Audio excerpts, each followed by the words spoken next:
Hello, I'm Dr. Sandal, founder of Optima Clinic. The modern medical system is falling apart.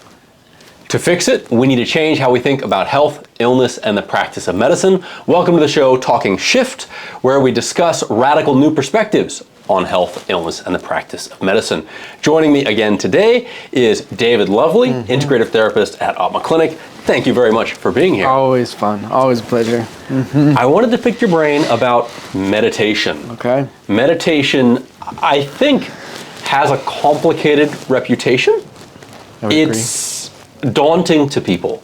People have a sense that meditation has to have some particular form or lineage or practice, and if it isn't that, it isn't worthwhile.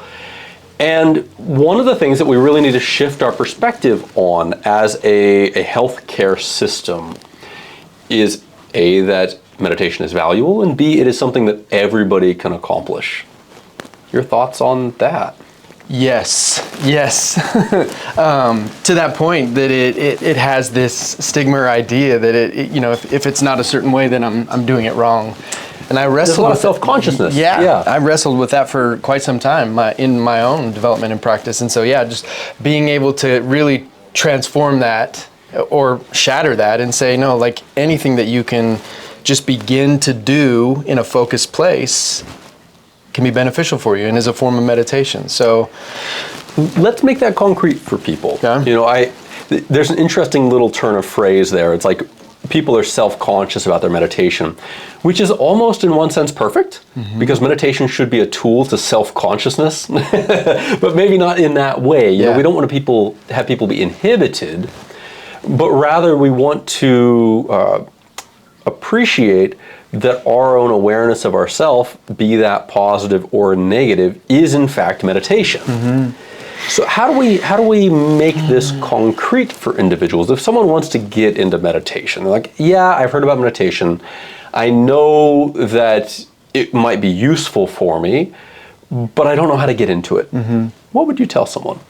And start small, start simple, and not make it out to be like you have to carve out 30 minutes or an hour to be able to do it. I mean, even just sitting for 3 minutes at a time can be something that is concrete, tangible for most people, even if it's starting out at a minute. Like, just start and do it. Just, when I say do it, so I don't mean to say it. So it's just so easy, but just entering into that practice of I'm just going to sit and watch my breath for a minute and just breathe for a minute.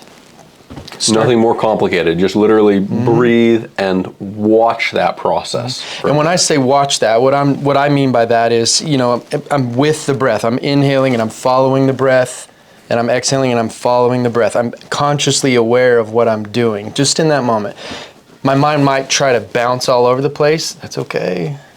Just stay with the breath. Come back to the breath, and just let that be an initial jumping in point.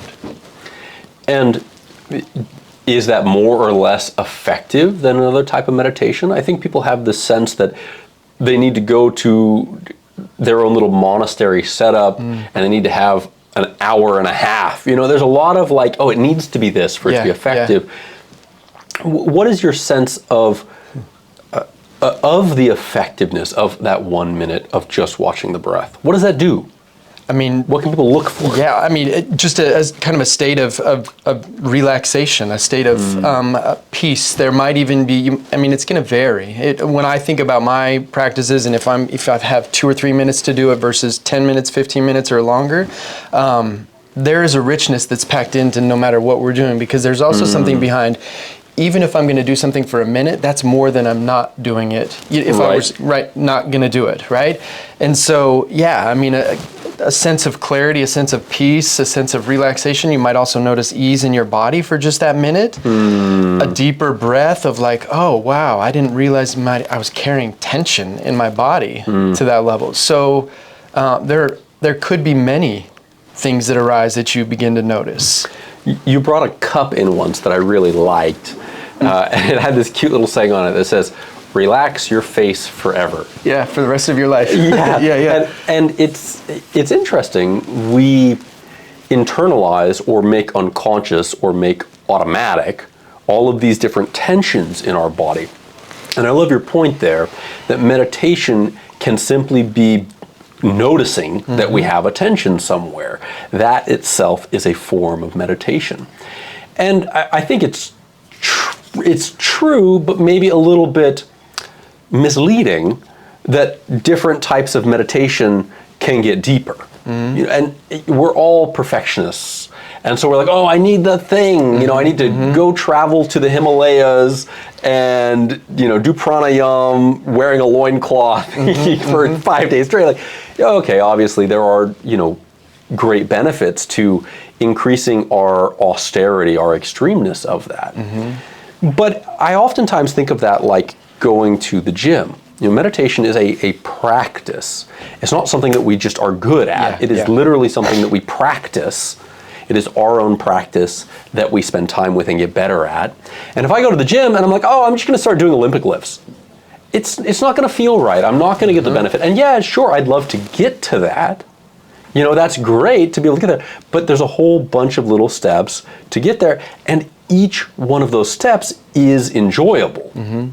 I think that's one of the things that people oftentimes misunderstanding about meditation. They think, well, it's not great until I'm here. Yeah. It's like, and you guys might try this. You might literally just hit pause and for a minute, make your breath not automatic. Don't let your breath move without your intention. And go ahead and just try that right now.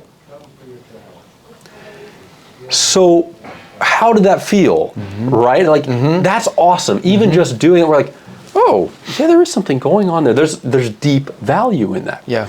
And yeah, I didn't do a day of silent meditation at the Zen monastery, but it doesn't have to be that. No, yeah. Another thing I like to invite people is just also, when you do these practices, what do you notice? Not only how does that feel, but what do you notice? And inviting and looking at not just like in the physical aspect of us, but what do you notice mentally? What's the quality of your mind, or what's the quality of your emotion, or your emotional body? And so looking at us as a, you know, if we're mind, body, spirit, this entirety of our being, we notice things on different levels. And so, yeah, what do you notice in your mental body, your mind? What do you notice in your emotional body? How do your feelings feel?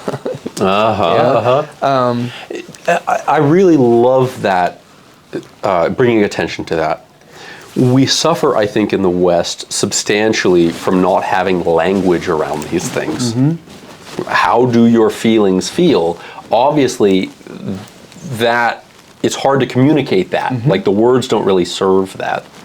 But what you're saying, very obviously, is we all experience our feelings in a unique, complicated fashion. The way you experience happiness from seeing a puppy is going to be different than the way that I experience seeing happiness from seeing a puppy. And that's really rich. It's like, okay, now we're understanding that our embodiment, our entity, is ultra complicated. Yeah.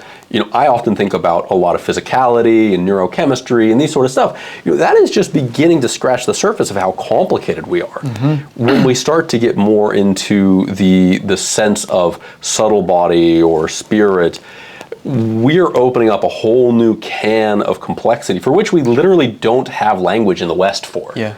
So we're always trying to approximate that and use language that's challenging.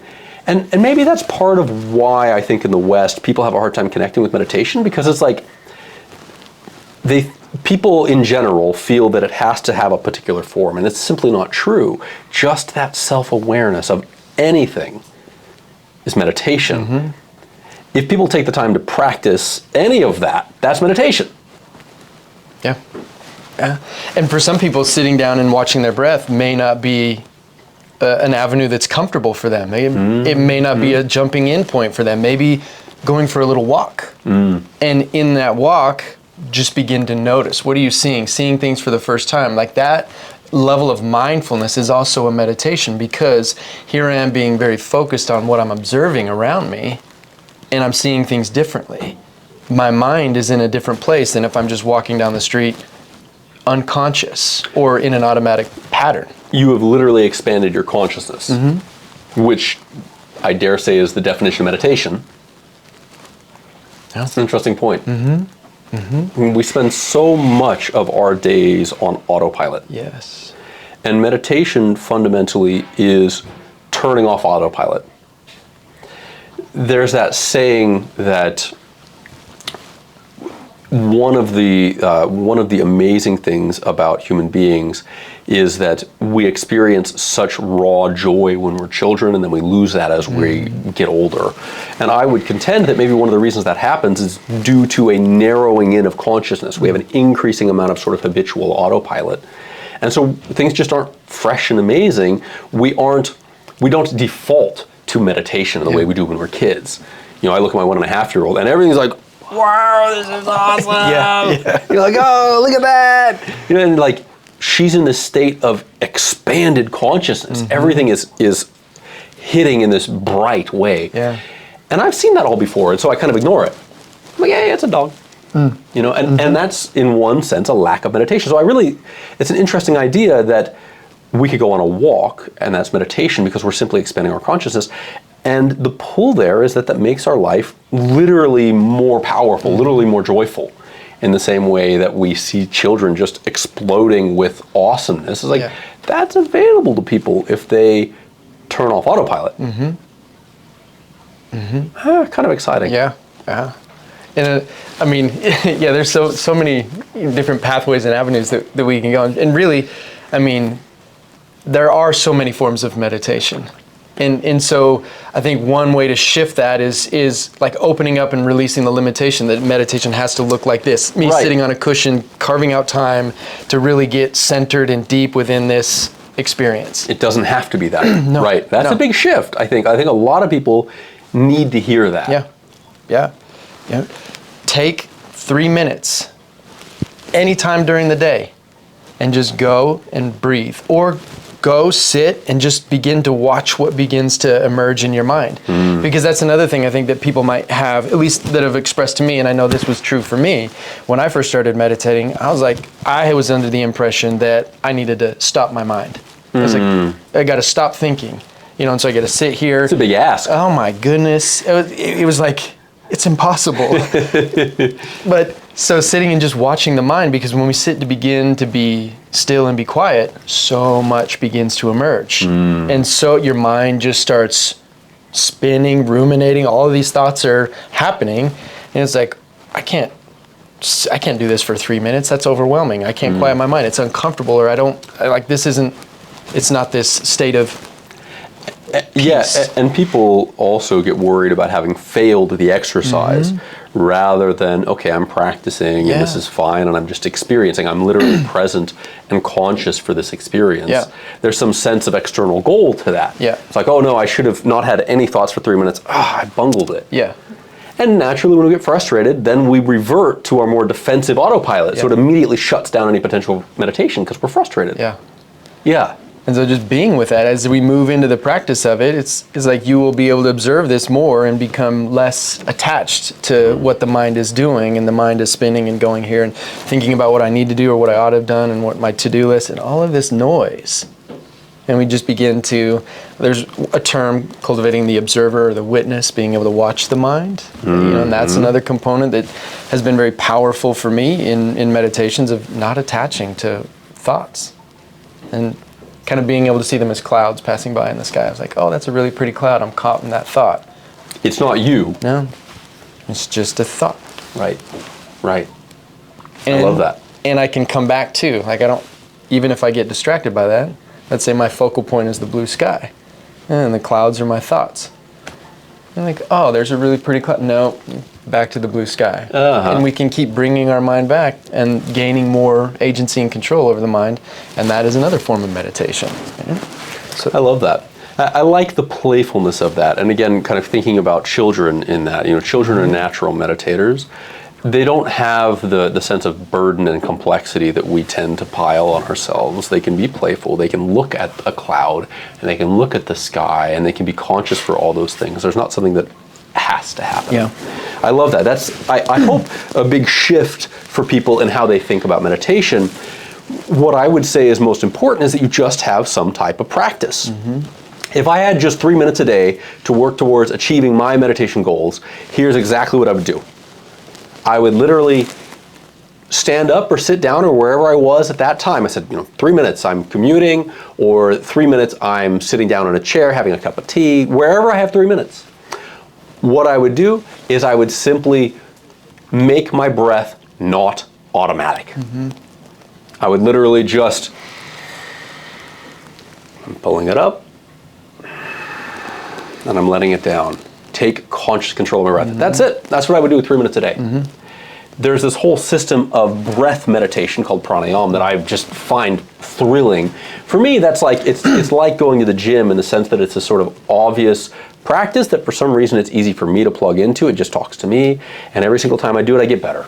I'm like, wow, that's juicy. Yeah. It's like throwing around a weight, and next week it's like, oh, a little easier, little more, a little bit better form, and it just, that practice is huge. Yeah. If you had 3 minutes a day to work on your meditation practice, what exactly would you do? Something very similar to what you described. I would just sit and watch my breath, but also if I were doing it, and so you described that one, what I would do is I would just watch my mind. I would just begin to just observe and notice, where's my mind at? Where's my mind going? And just begin to watch that. Where does it want to travel to? Is it thinking about what I need to do today? Is it thinking about what I could have done? Is it going to a phone call that I had? Oh, I shouldn't have said that. And just watching the complexity of it. Cool. And just playing with it. And also watching it with non-judgment. And interesting. Not condemning myself of like, but just watching it with interest and curiosity. Love that. That's stellar. Yeah. I think a big misconception about meditation is that it has to be a particular thing. Yeah. And that's simply not true. There are all of these different forms that work. People should treat meditation as very personal. Yes. And I love your focus on not condemning that. It doesn't need to be that I need 3 minutes and I have turned off my mind and, I perfected it. It's just a practice, and that's okay, and that's lovely. It has to be something that we can be playful with and we can build on. And there are so many different versions of that. Building a sandcastle can be meditation. Yeah. Right. In fact, there's the Buddhist practice of doing the sand mandalas, right? Which in one sense is exactly that. Playing with our children can be a meditation. We literally just have to be conscious of that rather than be on autopilot. Cooking can be a meditation. A conversation can be a meditation. So there doesn't have to be so much complexity to it. Yeah. And another thing that I like to invite people to do is because we are all unique, and me sitting on a cushion breathing for 3 minutes might be right for me, but it might not be right for you. And so it's the invitation of like, lean into what works for you, and if it works and you're experiencing this, like, oh wow, I feel like a deep sense of relaxation, or I just like I feel this lightness, like that works for you. Yeah. Nurture that. Yeah. Cultivate that. It doesn't have to look like this over here. Right. If that's working for you. Right. That's where you start. And then expand that. Right? That's exciting. Cool. Cool. Yeah, it's fun to just talk about it and look at it and explore it. That, when I first started, I felt like I was failing because I wasn't doing it like I thought I needed to do it. And that was a deterrent for me. It was like, well, I'm not doing the right thing and I'm not achieving this thing. So you're hitting on so many of the points that when I first started meditating, I was like, I'm not doing it right. And therefore, why am I going to do it? And then it was as I began to explore and just began like, well, this works for me.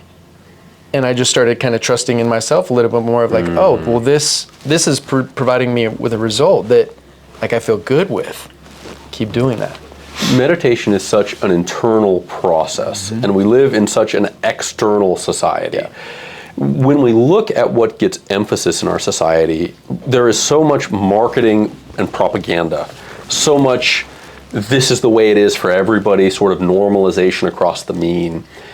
And meditation in a real sense is the antithesis of all of that. When someone pitches you a Snickers because you're hungry, right? It's like, we all know what those ads are, right? They obtain real estate in our consciousness through repetition. It's kind of nefarious and amazing. But that is telling you who you are. Like, oh, when you get hungry, you become someone else and you better grab a Snickers, Yeah. Meditation is the opposite of that. Meditation is going, oh, I have this sensation of hunger. How do I feel? So all of a sudden, you are actually in the driver's seat. You are in control. You are paying attention to how you actually feel. And I think there's a lot to be said nowadays about the sort of dangers of social media and excess propaganda and marketing and all this stuff, right? And in a real sense, people who have a practice of meditation are literally inoculating themselves to that nonsense. No one can tell you who you are if you haven't experienced otherwise. Yeah. I mean, that's an antidote. It's very empowering. Yeah, deeply empowering. And then satisfaction comes from that. Yeah. You know, marketing is always about making people feel insufficient, that they need something else to be complete, right? That's the secret evil of marketing. I mean, marketing's marketing, whatever. They have to sell product, but they create a, I was going to say awareness of lack, but more appropriately, they create a lack. They implant, they incept a sense of lack. Yeah. And then here's a solution to that. It's very savvy, very interesting. Yeah. But if I'm a routine meditator, if I have a practice, even if it's just that 3 minutes a day, right? Someone says, hey, here's how you are. I have the technology, I have the practice, I have the toolkit to go, am I? And I usually will end up saying, that's not how I am. So it's interesting. I wonder if there is, to some real degree, an intentional misinstruction about meditation in our society, right? Because it's actually quite a threatening concept to the marketers, right? Like, I mean, how, you know, marketing is a multi-billion-dollar industry, I'm sure. Yeah. And it's like, oh, if people just took time to develop their own practice and they become self-satisfied, we don't need to be satisfied with junk.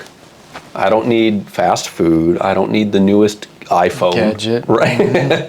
I'm like, no, I'm happy. And I walk outside and look at the puppy and right. So much joy. Yeah. Yeah, and that's a great point, because it leads back to the fact that kids aren't distracted by any of that. Right? Kids are like, I have an apple, and there's a puppy, and I'm thrilled. Life is amazing, you know? And it's like, those are cheap. Yeah. Yeah. Yeah. It is an empowering process, and this deep sense of internal security that you're developing. Yeah.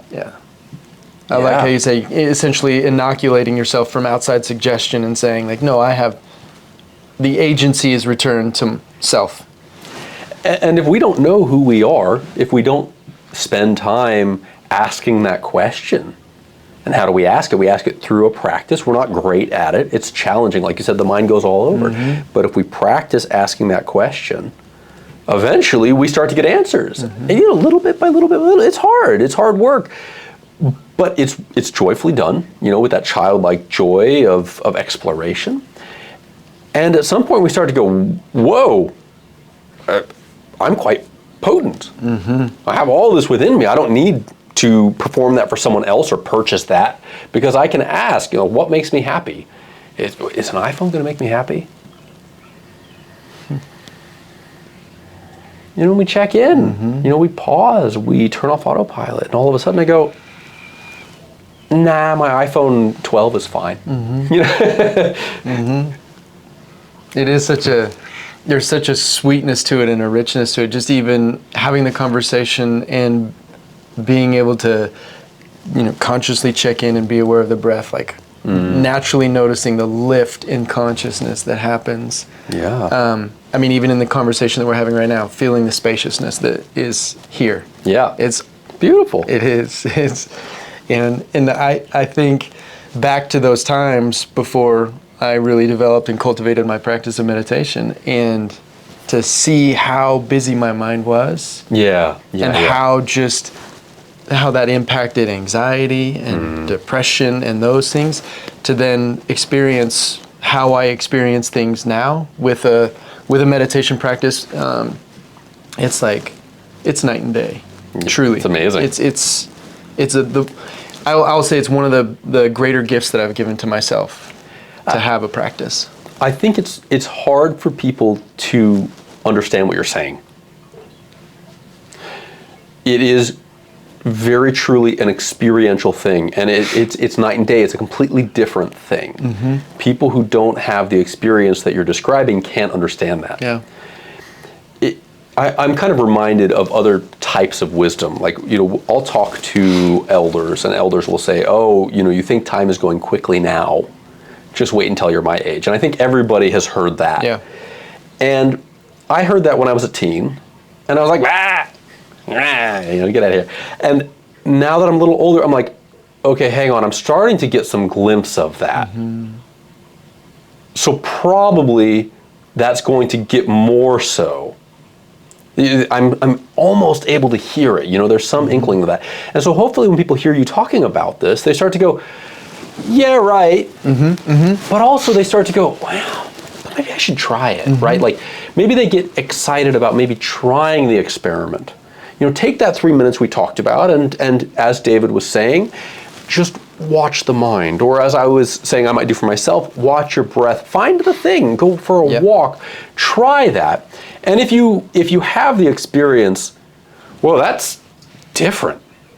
I'm not good at it, I'm not great at it, it's not perfect. But actually there was a spark of something unique there. I did feel that little bit of childlike consciousness. Grab that and run with that. Let that build. And that's the entry point to being able to get to the point that you're describing. So it's challenging. It is night and day. And even for myself, I'm like, there's so much more that we can do. It ever expands. And life is busy. But coming back to your point, 3 minutes. Yeah. Just try it. And you can Just do try it. it. And you can do it. It is possible. I'm no one special. I don't have any lineage, nothing of that. It's just, I committed to myself and I said, you know what, I'm going to do this. It works. It's beneficial. I've read all the things of the benefits that can come from it. Give yourself the gift. Give the opportunity. Just try it. Like we're saying, just find something that fits and works for you and lean into it. It's exciting. Okay, guys. I hope that was useful. If you guys have any questions or comments, please feel free to leave them below, and we'll join with you guys next time. David, thank you very much. Awesome. Thank you.